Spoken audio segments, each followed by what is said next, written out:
بسم اللہ الرحمن الرحیم۔ سورہ توبہ کا رکوع نمبر 13 اور 11ویں پارے کا رکوع نمبر 2، یہ پچھلے ایپیسوڈ میں تفسیر میں چل رہا تھا اور ہم یہاں تک پہنچے تھے وَآخَرُونَ اعْتَرَفُوا بِذُنُوبِهِمْ خَلَطُوا عَمَلًا صَالِحًا وَآخَرَ سَيِّئًا عَسَى اللَّهُ أَن يَتُوبَ عَلَيْهِمْ إِنَّ اللَّهَ غَفُورٌ رَحِيمٌ۔ اس کی تفسیر مکمل ہو گئی تھی اور آج ہم انشاءاللہ خُذْ مِنْ أَمْوَالِهِمْ صَدَقَةً یہاں سے تفسیر شروع کریں گے۔ پچھلے ایپیسوڈ میں اس کا تذکرہ ہوا تھا کہ قرآن نے 4 طرح کے لوگوں کا تذکرہ کیا۔ ایک اعلیٰ درجے کے مومنین والسابقون الاولون میں ان کا تذکرہ ہے۔ دوسرے اعلیٰ درجے کے منافقین جن کا تذکرہ وَمِمَّنْ حَوْلَكُم مِّنَ الْأَعْرَابِ منافقون میں ہے۔ تیسرے عام منافقین جو پچھلے رکوع میں ان کی تذکرہ چلتا رہا ہے، اور ایک عام مسلمان جن سے نیکی کے ساتھ کچھ خطا بھی ہوئی، جو غزوہ تبوک میں پیچھے رہ گئے تھے۔ تو اب ان کا تذکرہ چل رہا تھا کہ جو غزوہ تبوک میں مخلص تھے، صحابی تھے، منافق نہیں تھے، لیکن ان سے سستی ہوئی، شیطان نے ان کو ورغلا دیا اور وہ تبوک میں شریک نہ ہوئے۔ پھر ان کی 2 قسمیں تھیں، ایک وہ جنہوں نے اپنے آپ کو ستون سے باندھ دیا، ان کے بارے میں قرآن میں یہاں آیتیں نازل ہوئیں کہ آخرون اعترفوا بذنوبہم خلطوا عملا صالحا وآخر سیئا۔ ان میں کچھ ایسے ہیں جنہوں نے اپنی گناہوں کا اعتراف کیا، نیکی کے ساتھ کچھ برے اعمال بھی خلط کر دیے۔ عسى اللہ ان یتوب علیہم، امید ہے اللہ ان کی توبہ قبول کر لے گا، یعنی اللہ نے ان کی توبہ قبول کر لی، بے شک اللہ غفور الرحیم ہے۔ اور کچھ ایسے تھے جو پیچھے رہ گئے تھے، جس میں کعب ابن مالک، مرار ابن ربیع اور ہلال ابن امیہ، میں نے بتایا تھا، اس کی پچھلے درس میں نے تفصیل بھی پیش کی تھی، کچھ ان کا توبہ کا واقعہ بھی بیان کیا تھا۔ ان کا تذکرہ تھوڑا آگے آ رہا ہے۔ تو یہ جو ستون سے جنہوں نے باندھ دیا تھا، جن کی توبہ قبول ہو گئی، ان کے بارے میں آگے قرآن کیا کہہ رہا ہے؟ خُذْ مِنْ أَمْوَالِهِمْ صَدَقَةً تُطَهِّرُهُمْ وَتُزَكِّيهِمْ بِهَا۔ اے نبی، آپ ان کے مال کو وصول کر لیا کریں۔ آپ کو پتہ ہے پچھلے رکوع میں اللہ نے ایک منافق کا تذکرہ کیا تھا اور کہا تھا کہ ان سے ان کا صدقہ قبول نہ کریں۔ نبی نے پھر اپنی زندگی میں قبول نہیں کیا، حضرت ابوبکر نے قبول نہیں کیا، پھر حضرت عمر نے بھی قبول نہیں کیا، تاکہ یہ پتہ چل جائے کہ یہ منافق ہے۔ اور کیونکہ منافق جو دے رہا تھا دل سے نہیں دے رہا تھا، صرف اپنی جھیب مٹانے کے لیے، تو اللہ نے پابندی لگائی نبی پر کہ اس پکے منافق کا صدقہ آپ نے قبول نہیں کرنا۔ تو یہاں پر چونکہ ان کی توبہ قبول ہو گئی ہے، تو اس لیے اللہ ان کے بارے میں کہہ رہا ہے کہ اگر یہ صدقے کی رقم لے کر آتے ہیں، نبی کو دیتے ہیں کہ آپ کہیں مستحق تک پہنچا دیں، اور یہ دینے سے ان کی نیت کیا ہے؟ تاکہ ان کی خطا معاف ہو جائے، تو اے نبی آپ ان سے صدقہ وصول کر لیا کریں۔ اس سے ہوگا کیا؟ تطہرہم وتزکیہم بہا، اس کے ذریعے آپ ان کو پاک کر دیں گے، ان کا تزکیہ کریں گے۔ پاک کا مطلب کیا ہے؟ ظاہری گناہوں سے بھی پاک ہوں گے، اور تزکیہ کا مطلب باطنی جو دل کے گناہ ہیں اس سے بھی پاک ہوں گے۔ ظاہری گناہ کیا؟ ایک گناہ تو یہ تبوک میں پیچھے رہ گئے تھے۔ اب سوال پیدا ہوتا ہے، وہ تو توبہ سے ویسے ہی صاف ہو گیا، تو اس کے لیے پھر صدقے کی کیا ضرورت ہے؟ تو توبہ سے گناہ تو معاف ہو جاتا ہے، لیکن گناہ کے جو سائیڈ ایفیکٹ ہیں، ایک روحانی ایک تعلق میں جو کمی آتی ہے، تو صدقہ کرنے سے کیا ہوتا ہے کہ وہ جو سائیڈ ایفیکٹ تھے نا گناہ کے، اور اس کے جو ضمنی اثرات تھے، وہ بھی ختم ہو جاتے ہیں۔ تو توبہ سے تو گناہ معاف ہوتا ہے، لیکن اس گناہ کے جو دل میں قدورت پیدا ہو گئی، گناہ سے مزید گناہ کرنے کا جذبہ پیدا ہوتا ہے، تو یہ جو سائیڈ ایفیکٹ ہیں، اس کو طہارت سے تعبیر کیا گیا ہے کہ بالکل پاک صاف ہو جائیں گے، ایسے جیسے گناہ ہوا ہی نہیں ان سے۔ اور تزکیہم کا مطلب ان کا تزکیہ بھی ہوگا۔ جب انسان مال خرچ کرتا ہے، اس کے دل سے دنیا کی محبت نکلتی ہے، تو اس لیے اللہ نے فرمایا کہ آپ ان سے مال بھی وصول کریں صدقے کے لیے، جو یہ دے رہے ہیں تاکہ آپ غریبوں تک پہنچائیں، تو اس سے ان کا تزکیہ ہوگا، اس سے ان کے دل سے دنیا کی محبت اور زیادہ نکلے گی۔ وصلی علیہم، اور اے نبی آپ ان کے لیے دعا بھی کیجیے۔ منافق کے بارے میں کیا تھا؟ ولا تصلی علی احد منہم مات ابدا، کہ آپ نے ایک منافق کی نماز جنازہ پڑھا دی، اللہ نے تنبیہ کی آپ کو نہیں پڑھانی چاہیے تھی، آج کے بعد آپ کسی کی نماز جنازہ نہیں پڑھائیں گے، کسی کے لیے دعا نہیں کریں گے۔ لیکن ان مخلص صحابہ کے بارے میں کہا جا رہا ہے کہ یہ اپنے لوگ ہیں، یہ اگر تبوک میں پیچھے رہ گئے اور انہوں نے اپنی کوتاہی کا اعتراف کر لیا، تو صلی علیہم، اے نبی آپ ان کے لیے دعا مانگیں۔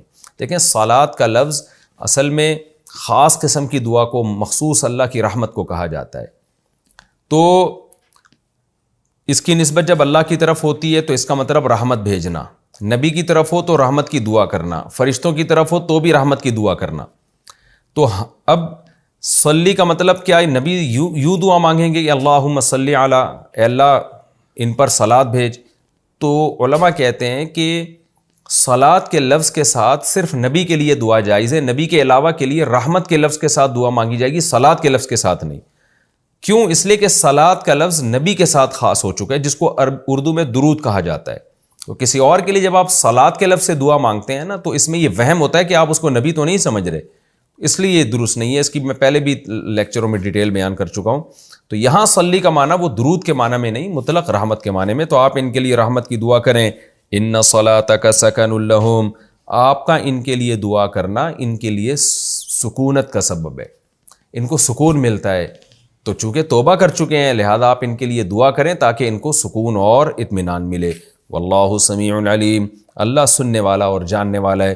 رہا یہ مسئلہ کہ اللہ نے ان کی توبہ قبول کیوں کی، ان سے تو اتنا بڑا جرم ہوا کہ تبوک میں پیچھے رہ گئے، اس کا جواب اللہ تعالیٰ دیتے ہیں الم یعلموا، کیا ان لوگوں کو معلوم نہیں ہے ان اللہ هو يقبل التوبۃ عن عبادہ، اللہ ہی تو ہے جو اپنے بندوں سے توبہ قبول کرتا ہے. یعنی تم گناہ کر کے ناراض اگر اللہ کو کرتے ہو تو اس کا تلافی تو ایسا ہی ہوگی کہ توبہ کر کے اسی اللہ کو مناؤ. تو جیسے وہ گناہ پہ سزا دیتا ہے تو یہ بات تو سب کو معلوم ہے، تو کیا لوگوں کو یہ نہیں پتا کہ وہ توبہ بھی قبول کرتا ہے؟ تو یعنی کیسا پیارا خوبصورت انداز ہے یہ توبہ کی موٹیویشن کا.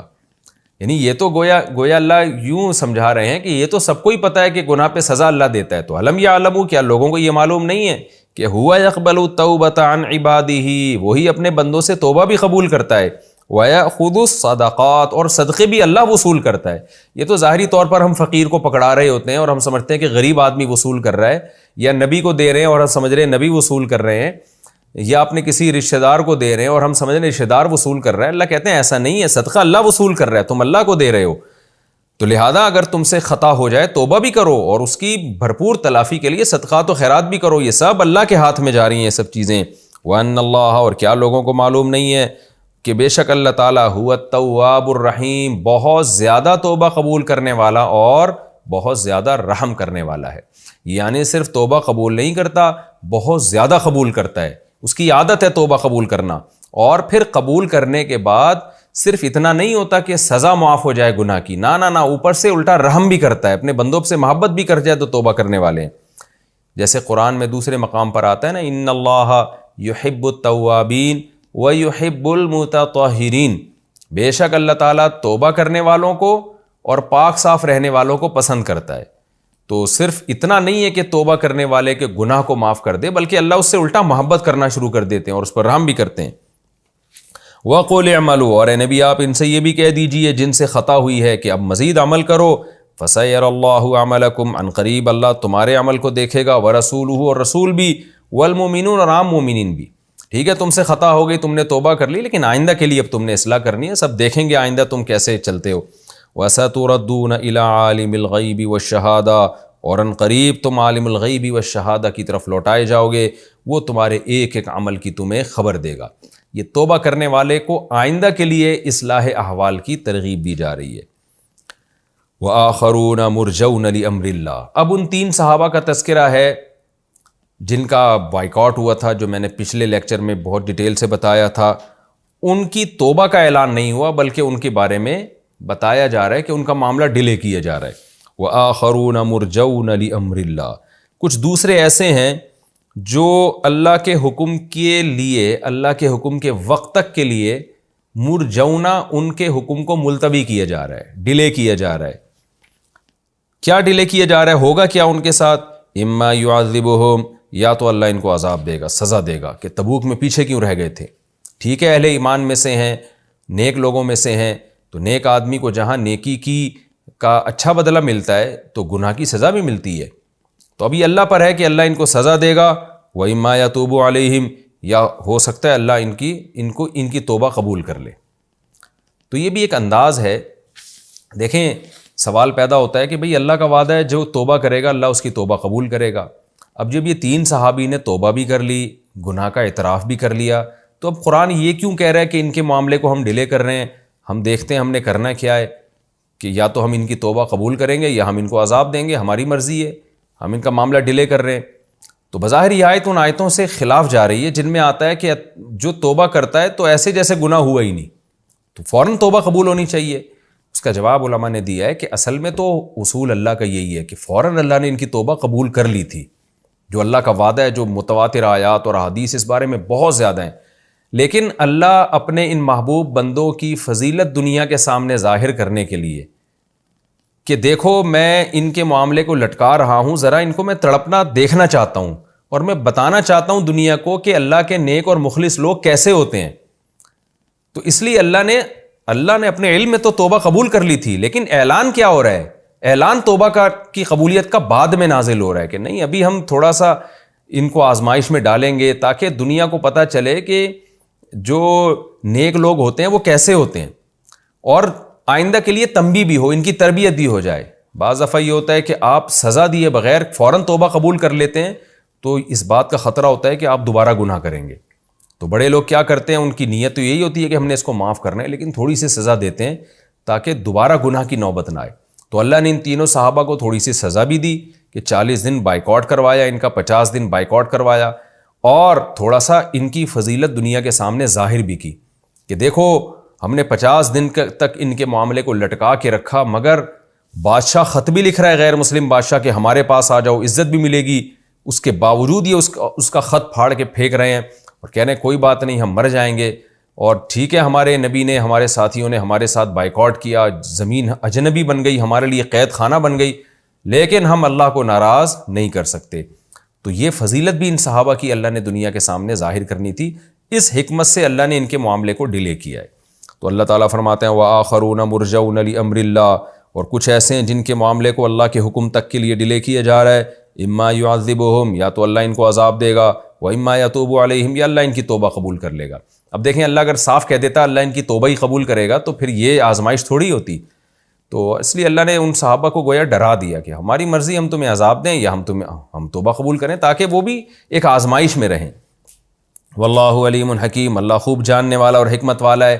کیا مطلب؟ اللہ کو پتہ ہے کس کو سزا دینی، کس کو عذاب دینا، وہ سب جانتا ہے، اور حکمت والا بھی ہے، جو بھی فیصلہ کرے گا وہ حکمت پر مبنی ہوگا۔ تو یہ والا فیصلہ بھی اس کا حکمت پر مبنی ہے کہ ان کی توبہ کی قبولیت کو ڈیلے کیا جا رہا ہے۔ تو ان کی توبہ قبول ہوئی نہیں ہوئی، پھر یہ بعد والے رکوع میں آ رہا ہے، یہاں دوسرے منافقین کا تذکرہ دوبارہ سے شروع ہو گیا۔ تو وہ پھر 40 دن ان کا بائیکاٹ چلتا رہا، وہ سب اس کے درمیان یہ آیتیں نازل ہوتی رہیں، پھر بالآخر 40-50 دن کے بعد وہ آیتیں نازل ہوئیں سورہ توبہ کی، جن میں اللہ نے بتایا کہ ہم نے ان کی توبہ قبول کر لی ہے۔ تو اس دوران یہ بیچ میں دوسری آیتیں نازل ہوئیں۔ وہ آیتیں کیا تھیں؟ اس کا ایک شان نزول ہے کہ ابو عامر راہب جو تھا، ایک عیسائی پادری تھا، اسلام کا بہت بڑا دشمن تھا، تو اس کے منافقین سے بڑے گہرے تعلقات تھے، اور اس نے اسلام کو نقصان پہنچانے کی بہت دفعہ کوشش کی۔ اس نے روم کا جو بادشاہ ہے نا، ہرقل، عیسائی بادشاہ، اس سے بھی اس کے تعلقات تھے، اور یہ پلان بنا رہا تھا کہ ہرقل بادشاہ کو کسی طرح متوجہ کرے اور زمین بنائے مدینہ میں، کچھ لوگوں کو اپنے ساتھ ملائے، اور جب کچھ تعداد میں مدینہ کے لوگ اس کے ساتھ بن جائیں ابو عامر راہب کے ساتھ، تو ہرقل کو حکم دے کہ اپنی فوج مدینہ پہ لے کے چڑھائی کر دو۔ تو یہ اس کا پورا پلان تھا۔ منافقین پس پردہ اس کے ساتھ ملے ہوئے تھے۔ تو منافقین کو اب ظاہر ہے جب بھی آپ کوئی پلان کرتے ہیں تو آپ کو کوئی جگہ چاہیے ہوتی ہے جہاں لوگ جمع ہوں۔ اب منافقین مخلص صحابہ جو نئے نئے مسلمان ہوئے تھے ان کو ورغلانا چاہتے تھے۔ ان کو ورغلانے کے لیے اگر کوئی ایسے آفس کھول لیتے تو ظاہر ہے مخلص صحابہ نہیں آتے اس دفتر میں، وہ کہتے ہیں تم ہم کیوں آئے یہاں پہ، کیا ہو رہا ہے یہاں پہ۔ تو ایسے موقع پہ مسجد کا سہارا لینا ایک بہترین ذریعہ تھا منافقین کے پاس، کہ ہم ایک مسجد بناتے ہیں، اس میں کیا ہوگا، نماز کے لیے تو لوگ آئیں گے، تو ہم جیسے وہ جب لوگ نماز کے لیے آیا کریں گے تو ہم ان کو آہستہ آہستہ ان کو ورغلاتے رہیں گے اسلام کے خلاف۔ جیسے فسادی لوگ ہوتے ہیں نا، غیبتیں کرتے رہتے ہیں، بہتان، یار یہ دیکھو نبی نے جو یہ فیصلہ کیا یہ تو سمجھ میں نہیں آتا، یہ تو ٹھیک نہیں ہے، یہ تو یہ ہو گیا۔ اس طرح کی ہم منفی پروپیگنڈا کرتے کرتے بہت سے مخلص لوگوں کو اپنا ہم نوا بنا لیں گے۔ تو یہ ان کی نیت تھی۔ اس نیت سے انہوں نے ایک مکان تعمیر کرنے کا ارادہ کیا جس کو انہوں نے نام مسجد کا دیا۔ یہ خوب سمجھ لیں، بعض حضرات نے یہاں لکھا ہے کہ منافقین نے مسجد بنائی تو، اور نبی نے پھر بعد میں اس کو گرانے کا حکم دیا، جیسے کہ قرآن میں اللہ نے نبی کو حکم دیا۔ تو مسجد کو یاد رکھیں گرایا نہیں جاتا، اس لیے صحیح تفسیر اس کی یہ ہے کہ ان کی نیت مسجد کی نہیں تھی، ان کی نیت ایک مکان کی تھی، لیکن اس کو شکل مسجد کی دی گئی، نام مسجد کا دیا گیا، تاکہ لوگ اس میں اس بہانے آئیں، نماز پڑھیں، گیدرنگ ہو، اور پھر ہم لوگوں کو ورغلا سکیں۔ تو وہ شرعی مسجد نہیں تھی۔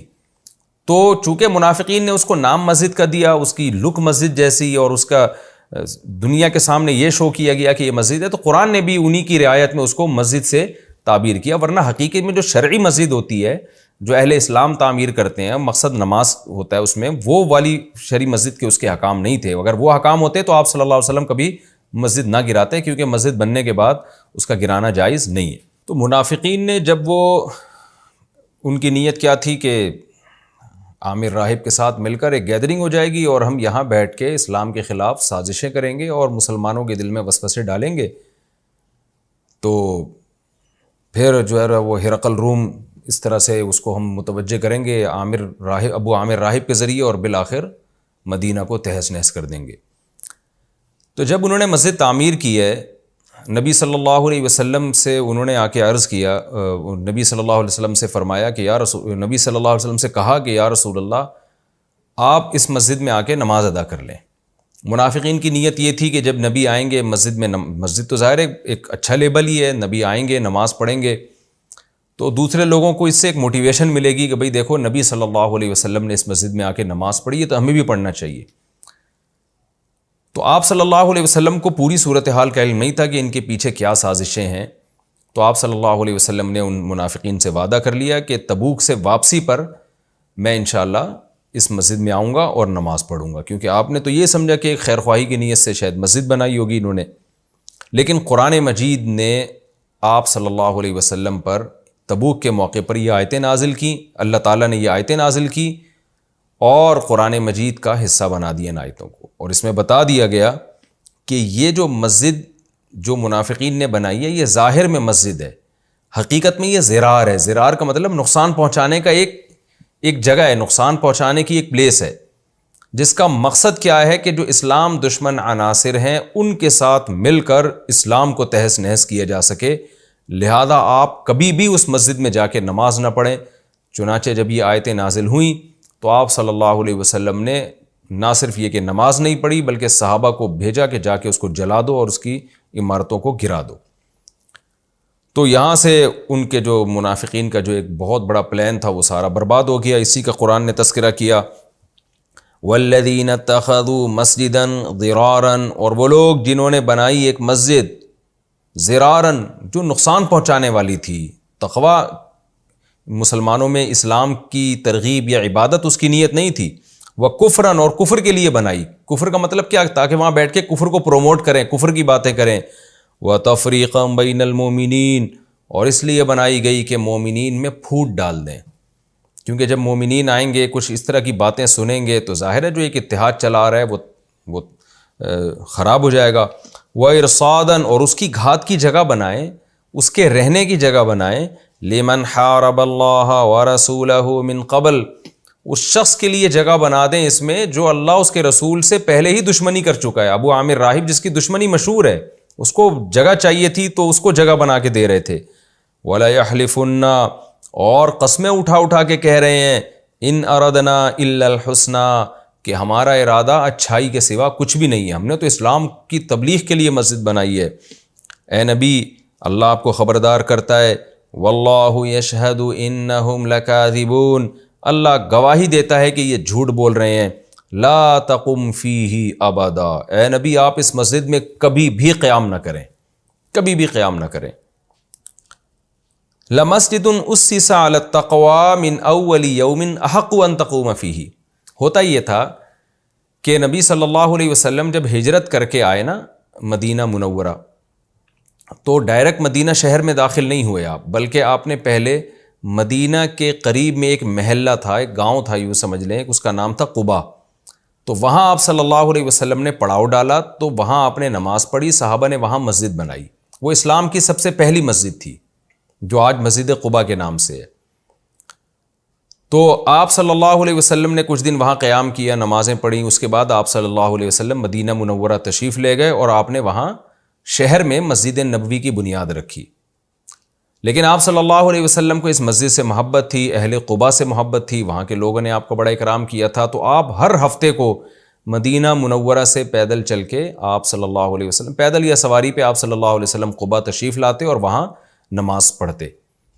تو یہ تاکہ اس کی فضیلت کو بیان کیا جا سکے اور وہاں کے لوگوں کو ایک حوصلہ ملے. اور آپ نے مسجد قباء میں نماز پڑھنے کی فضیلت بھی بیان کی کہ عمرے کا ثواب ملتا ہے.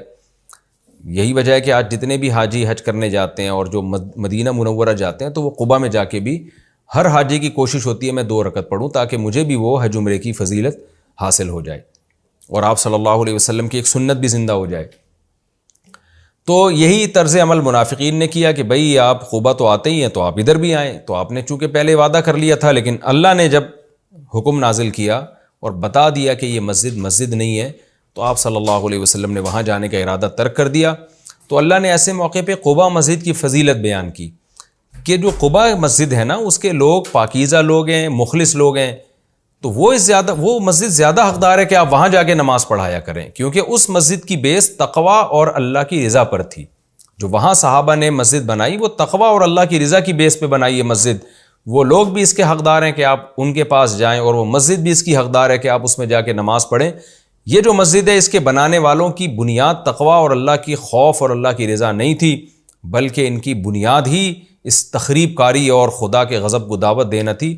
لہذا اس مسجد میں آپ کبھی بھی قیام نہ کریں. تو اس لیے یہ آیتیں نازل ہوئیں، فرمایا لمسجد اسس علی التقوی، وہ مسجد جس کی بنیاد تقوی پر ہے، من اول یوم، پہلے ہی دن سے تقوی کی بیس پہ بنیاد رکھی گئی، احق ان تقوم فیہ، وہ اس بات کی زیادہ حقدار ہے کہ آپ اس میں قیام کریں یعنی نماز پڑھیں. فیہ رجال، اس مسجد میں ایسے لوگ ہیں، یحبون ان یتطہروا، جو اس بات کو پسند کرتے ہیں کہ خوب پاکیزہ رہا کریں وہ. واللہ یحب المطہرین، اللہ خوب پاکیزہ رہنے والوں کو پسند کرتے ہیں. حدیث میں آتا ہے جب یہ آیتیں نازل ہوئیں تو آپ صلی اللہ علیہ وسلم قباء گئے. اچھا آج قباء جو ہے وہ تو مدینہ شہر میں داخل ہو چکی ہے وہ مسجد، کیونکہ شہر اتنا بڑا ہو گیا ہے کہ وہ اب گاؤں نہیں رہا، بلکہ وہ قباء بھی مسجد مدینہ کے شہر میں ہی ہے وہ. تو حدیث میں آتا ہے جب یہ آیتیں نازل ہوئیں تو آپ صلی اللہ علیہ وسلم اہل قباء کے پاس گئے، ان سے پوچھا کہ بھئی تمہارے اندر کون سی ایسی خوبی ہے کہ اللہ تمہاری تعریف کر رہا ہے، اللہ تمہاری تعریف کر رہا ہے کہ اس مسجد میں ایسے لوگ ہیں. ظاہر ہے وہی لوگ تھے نا جو محلے والے تھے، تو اللہ قباء کے لوگوں کی تعریف کر رہا ہے اور کہہ رہا ہے کہ یہ وہ لوگ ہیں جو خوب پاکیزگی حاصل کرتے ہیں، خوب پاک صاف رہتے ہیں. تو کیا تمہارے اندر ایسا عمل ہے جس پہ اللہ نے کہا ہے کہ تم بہت زیادہ پاک رہتے ہو، جو دوسرے اتنے پاک نہیں رہتے جتنے تم رہتے ہو؟ تو کون سی طہارت الگ سے وہ طہارت ہے جو تم حاصل کرتے ہو؟ تو انہوں نے عرض کیا کہ یا رسول اللہ، ہم استنجا کرنے کے بعد اسے پانی سے دھوتے ہیں. عرب میں پانی بہت کم ہوتا تھا اور پانی کا حصول عربوں کے لیے بہت مشکل تھا. آج بھی وہاں تیل سستا ہے، پانی مہنگا ہے، تو ان کے لیے پانی کا حصول بہت مشکل تھا. تو اسلام نے اجازت دی تھی کہ اگر قضائے حاجت کے بعد نجاست پھیلی نہیں ہے تو اس کو صرف مٹی کے ڈھیلے سے استنجا کرنا کافی ہے. آج بھی یہی حکم ہے کہ اگر کوئی قضائے حاجت سے فارغ ہوتا ہے اور نجاست دائیں بائیں زیادہ پھیلی نہیں ہے، جو مقد ہے اس سے تجاوز نہیں کیا نجاست نے، تو پانی سے دھونا واجب نہیں ہے، بلکہ مٹی سے استنجا کر لینے سے جبکہ اچھی طرح سے وہاں صفائی ہو جائے تو وہ بھی کافی ہے. تو عرب کے لیے بڑا مشکل تھا پانی سے استنجا کرنا اس وقت، تو اس لیے ان کو اجازت دی گئی. اچھا یہ خوب سمجھ لیں، اگر نجاست پھیل جائے، جیسے کہ حضرت علی رضی اللہ تعالیٰ عنہ سے ایک روایت ہے کہ صحابہ کے دور میں غذائیں جو تھیں وہ خشک تھیں، تو قضائے حاجت بھی اسی طرح ہوا کرتی تھی جس میں پھیلتی نہیں تھی. اور آج کل کے تو حضرت علی رضی اللہ تعالیٰ عنہ سے منقول ہے بعد کے لوگوں کو، انہوں نے کہا کہ تمہاری جس قسم کی غذائیں ہیں اس غذاؤں میں گندگی زیادہ ہوتی ہے. تو آج کل جو غذائیں کھائی جا رہی ہیں اس میں تو مٹی سے استنجا شاید کافی نہ ہو، اس میں تو پانی سے ہی ضروری ہو. پہلے زمانے میں خشک غذائیں ہوا کرتی تھیں تو نجاست میں اتنی گندگی نہیں ہوتی تھی. خیر یہ ایک الگ مسئلہ ہے. تو نبی صلی اللہ علیہ وسلم نے ان سے پوچھا تو انہوں نے عرض کیا کہ یا رسول اللہ، ہم پانی سے استنجا کا اہتمام کرتے ہیں. یعنی پانی اگرچہ مشکل تھا لیکن پانی سے ہی استنجا کیا کرتے تھے تاکہ صفائی زیادہ ہو. تو اللہ تعالیٰ نے جہاں مسجد قباء کی تعریف کی تو اللہ نے ساتھ ساتھ ان کی بھی تعریف کر دی، اور اس میں اللہ نے بتا دیا کہ پانی سے استنجا کا عمل اللہ کو زیادہ محبوب ہے، کیوں اس میں صفائی زیادہ ہوتی ہے. یہی وجہ ہے کہ پھر مسلمانوں میں جب یہ آیتیں نازل ہوئیں تو پانی سے استنجا کا رواج ہو گیا، اور آج تک وہ رواج الحمدللہ باقی ہے. اور جہاں تک میرا سروے ہے دنیا میں، جہاں بھی میں گیا ہوں یا سنا بھی ہے میں نے، تو پانی سے استنجا کا رواج آپ کو اہل اسلام کے علاوہ شاید دنیا کی کسی قوم میں بھی نظر نہیں آئے گا. تو یہ واحد مسلمان قومی ہے، اور اس کی بیس یہ آیت ہے کہ اللہ نے پانی سے استنجا کرنے والوں کی تعریف کی، ان کو موٹیویٹ کیا، تو اس کی بیس پر مسلمانوں میں پانی سے استنجا کا رواج آیا. خیر، افمن اسس بنیانہ علی تقوی من اللہ. اب اللہ مسجد قباء کی تعریف کر رہے ہیں کہ بتاؤ وہ شخص، یعنی وہ شخص سے مراد وہ تمام لوگ جن میں وہ صحابہ ہیں جنہوں نے مسجد قباء کی تعمیر کی تھی. فرمایا وہ شخص جس نے بنیانہ، مسجد کی بنیاد رکھی ہو، اسسا، اس کی بنیاد رکھی ہو، علی تقوی من اللہ، اللہ کے خوف کی بیس پہ. مسجد بنا رہے اللہ کے ڈر کی وجہ سے کہ تاکہ میرے گناہ معاف ہو جائیں. ورضوان، اور اللہ کی رضا کی بیس پہ، تو وہ شخص زیادہ بہتر ہے، یعنی وہ لوگ زیادہ بہتر ہیں. امن اسس بنیانہ، یا وہ منافق زیادہ بہتر ہے جس نے مسجد کی بنیاد رکھی ہو علی شفا جرفین، ایک نہر کے کنارے پر، یعنی نہر کے کنارے کا کنارہ، اس پر ایک بنیاد رکھی ہو عمارت کی، اور وہ کنارہ بھی ابھی گرنے والا ہے. یعنی کمزور چیز پہ بنیاد رکھی ہے عمارت کی. وہ کمزور چیز کیا ہے؟ کفر اور باطل عقیدے، دنیا کی محبت، تخریب کاری اور فساد اور دنیا کے مفادات. اس بیس پہ جب آپ کوئی کام کرتے ہیں تو اللہ اس بیس کو بہت کمزور قرار دے رہے ہیں. اس پہ آپ کا کام زیادہ عرصہ ٹھہرتا نہیں ہے، دھڑام سے گر جاتا ہے. تو اس کو ایک بڑی اچھی مثال سے سمجھایا جا رہا ہے کہ ایک آدمی نے عمارت بنائی اور اس کی بنیاد ایک کمزور کنارے پر رکھی ہے، جس میں سیلابی ریلے سے ہر وقت خطرہ ہے کہ کنارہ گرے گا اور یہ پوری عمارت بھی گر جائے گی. تو وہ جو کفر اور باطل عقیدے ہیں، یا دنیا کی محبت ہے، یا تخریب کاری کا جو شوق ہے، اس کی بنیاد پر عمارت بنائی گئی ہے، یعنی یہ اس کے پیچھے بیس ہی ہے. تو ظاہر ہے یہ بیس ہی کمزور ہے تو عمارت بھی اسی طرح کمزور ہوگی. اللہ فرماتے ہیں فنہار بہ، پھر وہ عمارت اس شخص کو لے کے گر بھی پڑے، فی ناری جہنم، جہنم کی آگ میں. یعنی گر تو رہی ہے پانی میں، لیکن اللہ نے اس پانی کو جہنم کی آگ سے تعبیر کیا، کیونکہ جو منافق نے جو عمارت بنائی تھی اس کی بیس غلط تھی. تو اللہ کہتے ہیں وہ بیس اس بنانے والے کو لے کے، چونکہ وہ اس عمارت میں رہے گا نا، وہ منافق جس نے وہ عمارت بنائی ہے، تو جس نے گھر بنا لیا ہو کمزور جگہ پر، تو ظاہر ہے گھر اس شخص کو لے کے دریا میں گرے گا، خود بھی گھر تباہ ہوگا، اس بندے کو بھی مروا دے گا. تو یہی مثال اللہ نے بیان کی ہے کہ یہ جو انہوں نے عمارت بنائی، ایسی کمزور باتوں پہ اس کی بیس رکھی ہے کہ یہ عمارت بھی گرے گی، اور اس عمارت میں جو لوگ رہیں گے وہ بھی زمین پہ دھڑام سے گریں گے، پانی میں گریں گے. اور اللہ بتاتے ہیں کہ دیکھنے میں تو پانی ہے لیکن حقیقت میں یہ جہنم کی آگ میں گر رہے ہیں، کیونکہ اس کی سزا ان کو قیامت کے دن ملے گی. تو دونوں عمارتوں میں کتنا فرق ہے. یعنی قرآن یہاں اصل میں یہ سمجھا رہا ہے کہ عمارتوں کی شکل ایک جیسی ہے، لیکن نیت سے ان دونوں کی جو تعمیر ہے اس میں بڑا فرق ہے، ان کی پائیداری میں بڑا فرق ہے. تو جو کام بھی آپ کر رہے ہیں اس کے پیچھے تقویٰ ہے، انسانیت کی خدمت کا جذبہ، اللہ کی رضا کا جذبہ.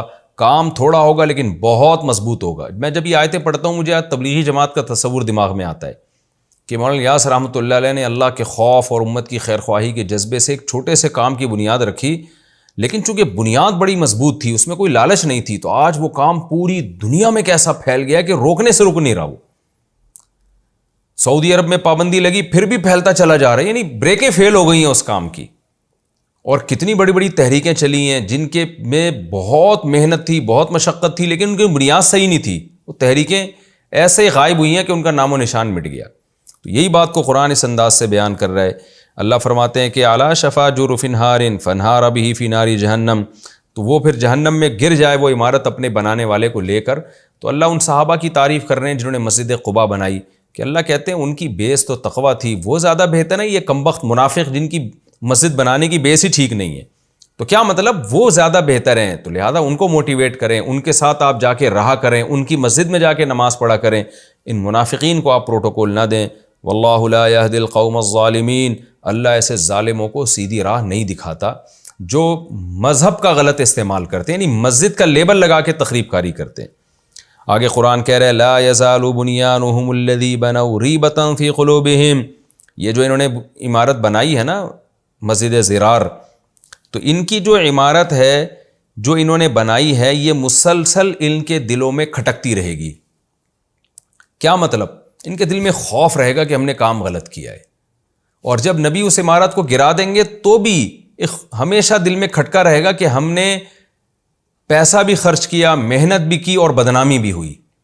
تو اس میں بھی یہ بتایا گیا ہے کہ آپ غلط چیز پہ جس کام کی بنیاد رکھتے ہیں نا، غلط عقیدے پہ، تو وہ کام آپ کے دل میں کھٹکتا ہے.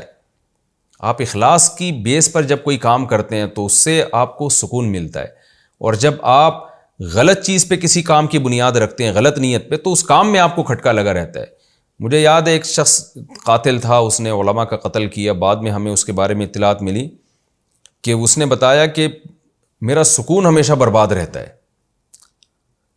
تو کام تو کر لیا پیسوں کی لالچ میں، لوگوں کو قتل بھی کر دیا، لیکن سکون، کیونکہ ایک دل میں کھٹکا لگا رہتا ہے نا کہ یار ہم نے غلط کیا، پکڑے بھی جا سکتے ہیں، آخرت میں بھی سزا مل سکتی ہے. تو جتنے بھی مجرم لوگ ہوتے ہیں جن کی بیس ہی غلط ہوتی ہے، تو اللہ ان کے دلوں کا سکون چھین لیتا ہے. یہی اس آیت کا مفہوم ہے کہ جو انہوں نے عمارت بنائی ہے یہ ان کے دل میں کھٹکتی رہے گی، یعنی ان کو سکون پھر بھی حاصل نہیں ہوگا. الا ان تقطع قلوبہم، الا یہ کہ ان کے دل ہی ختم ہو جائیں.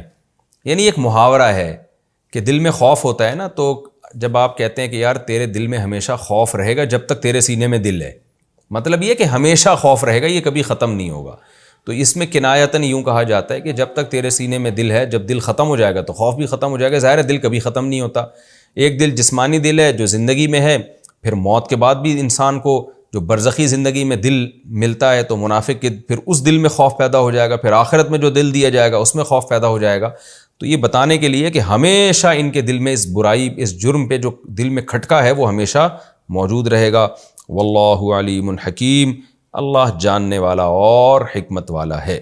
یہ ہمارا رکوع الحمدللہ کمپلیٹ ہوا، رکوع نمبر 13 اور 3. میں انشاءاللہ اس میں جو علمی نکات ہیں وہ بیان کرتا ہوں، پھر وقت بچتا ہے تو ہم آگے چلتے ہیں. یہ رکوع ہمارا یہاں سے رکوع نمبر 13 اور 2 3 نہیں، یہ ہمارا رکوع یہاں سے شروع ہوا تھا. والسابقون الاولون من المہاجرین والانصار والذین اتبعوہم باحسان. اللہ نے اس میں صحابہ کی فضیلت بیان کی کہ جو مہاجر صحابہ ہیں وہ بھی، جو انصار صحابہ ہیں وہ بھی، اور پھر قرآن کہہ رہے جو ان کی اتباع کریں گے اخلاص کے ساتھ. ان تینوں کے لیے خوشخبریاں ہیں. اس میں ہمیں نقطے کی بات کیا پتہ چلتی ہے کہ جو آج کل متجدد لوگ پیدا ہو رہے ہیں کہ ہم قرآن و حدیث کو خود سے سمجھیں گے، خود سے عمل کریں گے، ہم کسی کو فالو نہیں کریں گے، یہ لوگ گمراہی کی طرف آپ کو دعوت دے رہے ہیں.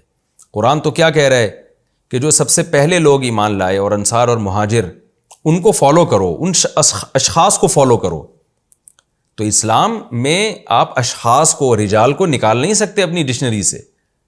یہ جو لوگ کہتے ہیں نا کہ ہم کسی کو نہیں مانتے، ہم بس خود سے قرآن و حدیث سمجھتے ہیں، تو قرآن تو کہہ رہا ہے جو پہلے ایمان لائے مہاجر انصار والذین تبعوہم، جو ان کو فالو کریں گے اخلاص کے ساتھ، ان سب سے اللہ کی رضا کا وعدہ ہے. تو آپ قرآن و سنت کی ایسی تشریح نہیں کر سکتے جو صحابہ اور تابعین سے ہٹ کرو. آپ نے اپنے پہلوؤں کو فالو کرنا ہے. جو بھی آپ سے پہلے گزرے ہیں ان میں آپ نے تلاش کرنا ہے کون اہل حق تھے، کون اہل باطل. اہل باطل سے بچنا ہے اور اہل حق کو آپ نے قدم بقدم فالو کرنا ہے. تو یہ سلسلہ قیامت تک چلا ہے. آپ سے پہلے والے، آپ اپنے باپ دادا کو، جو روحانی باپ دادا ہیں، جو اہل حق ہیں، ان کو فالو کرو گے. آپ کے روحانی باپ داداؤں نے اپنے روحانی باپ دادا کو فالو کیا، انہوں نے اپنوں ہوتے ہوتے یہ سلسلہ تابعین تک اور پھر صحابہ اور انصار اور مہاجر صحابہ تک پہنچتا ہے. تو ان سب سے اللہ نے رضا کا وعدہ کیا ہے، اور اگر اس سلسلے سے آپ ہٹ جاؤ گے تو پھر گمراہی کے علاوہ کچھ بھی نہیں ہے. اس میں صحابہ کرام کی فضیلت بھی بیان ہو گئی. مہاجر اور انصار صحابہ کا اللہ نے الگ سے پہلے تذکرہ کیا اور ان کو فالو کرنے والوں کا بعد میں تبصرہ کیا. اسی سے علماء نے تابعین کی فضیلت پر بھی استدلال کیا ہے کہ جیسے صحابہ فضیلت میں سب سے پہلے ہیں تو تابعین اس کے بعد فضیلت میں دوسرے نمبر پہ سب سے پہلے ہیں. کیونکہ فضیلت کی وجہ اللہ بیان کر رہے ہیں اتباع کرنا. تو تابعین کو تو کہتے ہی تابع اس لیے کہ انہوں نے براہ راست صحابہ کی اتباع کی ہے. ہم جو صحابہ کو فالو کر رہے ہیں وہ تابعین، تبع تابعین اور اس کے بعد کے بہت سارے واسطوں کے ذریعے فالو کر رہے ہیں، اور تابعین نے براہ راست صحابہ کو فالو کیا ہے. تو اس سے ان تابعین کی فضیلت بھی معلوم ہوتی ہے. ایک بات تو یہ پتہ چلی ہمیں. دوسری بات، قرآن نے کہا کہ بہت سے منافق ایسے ہیں جن کو تم نہیں جانتے. اس سے ہمیں پتہ چلتا ہے کہ آج ہمارے ہاں بھی ایسے بہت سے دشمن ہوں گے جن کو ہم نہیں جانتے. تو قرآن ہمیں ہوشیار کر رہا ہے کہ ایسے لوگوں سے ہوشیار رہو. بہت سے ایسے نظر آئیں گے جو آپ کے بڑے مخلص ہیں، ہو سکتا ہے وہ بہت بڑے فراڈی ہوں، یعنی اتنے بڑے ہوں کہ آپ ان کو پہچان ہی نہ پا رہے ہوں. تو بدگمانی کی شریعت میں اجازت بالکل بھی نہیں ہے کہ آپ خام خواہ میں کسی سے بدگمان ہونا شروع ہو جائیں، لیکن بہرحال ہوشیار رہنے کا شریعت میں ہمیں حکم دیا گیا ہے۔ تیسرا ہمیں کیا پتہ چلا، آخرون اعترفوا بذنوبہم خلطوا عملا صالحا وآخر سیئا۔ صحابہ میں جیسے بعض ایسے صحابہ تھے جن سے کچھ خطائیں بھی ہو گئیں، تو اللہ نے ان کے لیے راستہ بتایا، بھائی توبہ کرو۔ انہوں نے توبہ کی، اللہ نے کیسی توبہ قبول کی کہ قرآن کی آیتیں بنا کے اس قبولیت کو نازل کر دیا۔ اور پھر قرآن نے یہ بھی بتایا، الم یعلموا ان اللہ هو يقبل التوبۃ عن عبادہ، کیا تمہیں پتہ نہیں ہے کہ اللہ اپنے بندوں سے توبہ قبول کرتا ہے؟ یعنی جیسے اللہ سزا دیتا ہے تو توبہ بھی اللہ قبول کرتا ہے۔ تو دیکھیں ہم تو اس مقام پہ نہیں ہیں صحابہ کے جو والسابقون الاولون میں اپنے آپ کو لے کر آئیں کہ جو ہر موقع پہ نبی کے ساتھ تھے، ہم سے تو بڑی کوتاہیاں ہوئی ہیں۔ تو ہمارے لیے بھی ان آیتوں میں اللہ نے ایک امید کی بات کی ہے۔ وہ امید کی بات یہی ہے کہ بھائی ہم سے اگر خطا ہوتی ہے تو ہم توبہ کر کے اللہ کو منا لیں۔ ایک بڑے بزرگ کا قول ہے، وہ کہتے ہیں میں نے قرآن میں تلاش کیا تو مجھے 2 قسم کے لوگ نظر آئے، یعنی پورے قرآن میں 2 قسم کے لوگ نظر آئے۔ یا تو قرآن جب جنتی لوگوں کی بات کرتا ہے تو بہت اچھی علامتیں اہل جنت کی بیان کرتا ہے کہ وہ اس دن رات اللہ کی راہ میں خرچ کرتے ہیں، ان کے پہلو رات کو بستروں سے جدا رہتے ہیں، تہجد میں کھڑے رہتے ہیں، اللہ کے خوف سے اللہ کو پکارتے ہیں، جنت کی امید پہ اللہ کو پکارتے ہیں، اور ایسا کرتے ہیں ایسا کرتے ہیں۔ اتنی اللہ نے ان کی صفات بیان کی ہیں کہ کہتے ہیں وہ ایسی صفات ہیں کہ ہمیں لگا کہ ہم اس میں سے نہیں ہیں۔ پھر ہم نے کہا کہ شاید ہم برے لوگوں میں سے ہوں، تو اللہ نے جو برے لوگوں کا قرآن میں تذکرہ کیا وہ اتنے برے لوگ ہیں، جیسے کافروں کا اللہ تذکرہ کرتا ہے کہ مال روکتے ہیں، لا یحض علی طعام المسکین، خود تو مسکینوں کو کھانا کیا کھلاتے، دوسرے کو بھی ترغیب نہیں دیتے، اور پھر رشتہ داری توڑتے ہیں، معاہدوں کی خلاف ورزی کرتے ہیں، اور بہت ساری جو برائیاں قرآن نے بیان کی۔ تو کہتے ہیں ہم نے دیکھا کہ بھائی ہم اتنے برے بھی نہیں ہیں، تو ہمیں ایسا لگا کہ اللہ نے ہم جیسے لوگوں کا تو قرآن میں تذکرہ نہیں کیا۔ تو پھر انہوں نے کہا یہ والی آیت ایسی ہے جس سے پتہ چلتا ہے کہ اللہ نے ہم جیسوں کا بھی قرآن میں تذکرہ کیا۔ وہ کیا ہے؟ آخرون اعترفوا بذنوبہم خلطوا عملا صالحا وآخر سیئا، کہ کچھ ایسے بھی ہیں جو ملے جلے کام کر رہے ہوتے ہیں، اچھے بھی کر رہے ہوتے ہیں، برے بھی کر رہے ہوتے ہیں۔ تو یہ آیت پہلے تو صحابہ کے بارے میں نازل ہوئی، وہ زیادہ تر تو اچھا ہی کر رہے تھے، وہ ایک ان سے غلطی ہوئی کہ تبوک میں پیچھے رہ گئے وہ، لیکن ہم تو بہت کچھ اٹرم پٹرم کر رہے ہوتے ہیں، تو بہت الٹے سیدھے کام بھی، بہت اچھے اچھے کام بھی کر رہے ہوتے ہیں۔ تو لیکن ہمیں اس سے ایک اشارہ مل گیا کہ بھائی جیسے وہ تبوک میں پیچھے رہ گئے تھے تو توبہ کر لی، تو اللہ نے ان کو بھی مخلص صحابہ میں شامل کر لیا۔